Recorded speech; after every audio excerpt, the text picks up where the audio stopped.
The Enviromotive is a innovation taken from a traditional locomotive, which uses a single prime mover or a single engine to drive it. And our challenge, being a smaller company, one that couldn't compete with the larger companies such as General Motors and General Electric, was to rethink how a locomotive works, what its prime mover is, and rather than, since we didn't have a capital of $200 to $250 million, which is exactly what it would have taken to develop the requirements for California, and knowing that General Electric and EMD backed away from the opportunity because they didn't see the economic business model moving forward. What we did was think about who's already has engines that meet that criteria. And interestingly enough, the company that we found after searching throughout the world for a smaller industrial engine to replace the single prime mover, and instead, as in this case, rather than having one big engine across your long hood, you have 3 power generation sets of smaller engines. But what was really interesting was the model we needed was a 700 horsepower to replace the 2,000 horsepower large engine, because you have 3 of those 700 horsepower, so you get the equivalent, or roughly the equivalent, that same power. And Cummins Engine Company in southeast Indiana, after searching the world, we found a manufacturer that for that particular horsepower class of engine was the best in the world. Already met Tier 3 requirements, well ahead of the LA's expectations. And what we soon be hoping to introduce in Washington in perhaps the second or third quarter of this year, this next year, is a Tier 4 engine, which is ahead of the 2015 requirement of the EPA by more than 6 years. So it says a lot about what technology we already have that's here, but it also says a lot about rechanging the way we think. That feeling comfortable and feeling as though we've really got it licked is probably a mortal enemy through time. And that's the nature of the world we live in today. This particular locomotive, compared to old traditional locomotives, reduces fuel consumption by between 35 and 70% in typical applications. In fact, most of the applications it's greater than 50%. It reduces emissions by 85 to 95%, and it reduces noise by some 85 to 90%.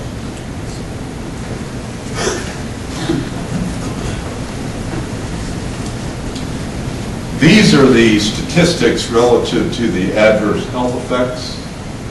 Now this is from 2006, best we could do in a short period of time, but gives you the health effect from locomotive pollution, all the way down to an economic impact, along with a human impact, of some $23.2 billion. You know, as a company, we do revenue between 200 and 300 million a year. But that's the economic impact, the downstream effect of having higher emitting pollutants in the atmosphere compared to technology that's available now to correct that.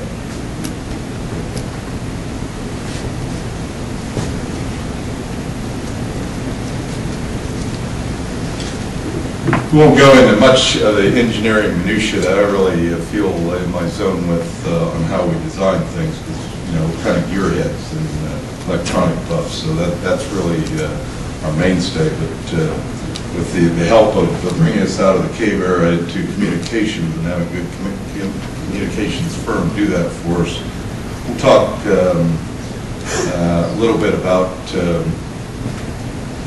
what capabilities the locomotive brings as a positive to the railway industry. We've talked already about the reduction of NOx and particulate matter, which is important from a health standpoint. And noise levels, of course, particularly in the cities, where you have the metro as an example operating intercity and to the suburbs, noise is a critical factor. Fuel savings is one which the administration talks about relative to lessening this country's reliance on fossil fuels. I think we're doing our part when you can take a locomotive on a horsepower basis, move the freight or move the passengers, and do it with 50% less fuel. Actually, as we move forward with the technology, the Enviromotive, as an example, will deliver 35 to 50% less ongoing maintenance costs compared to a traditional locomotive. Moving in the right direction. Better fuel economy, lower noise, lower emissions, lower cost to maintain. And borrowing from the Europeans, which have had it for some 20 years, again derived from U.S. technology, which was never embraced here in the U.S. IGBT, individual traction motor control. Simple statement is it allows you to pull more freight, pull more passengers with the same amount of power. It's tractive effort improvement, pulling power improvement. So basically, and this dismisses the consideration toward improved and lowered emissions and noise, and instead focuses on the fuel economy. But that's on a one-to-one basis. This locomotive, in many cases, replaces 2 for 1, and those aren't part of the statistics. Again, that was borrowed application technology from the Europeans.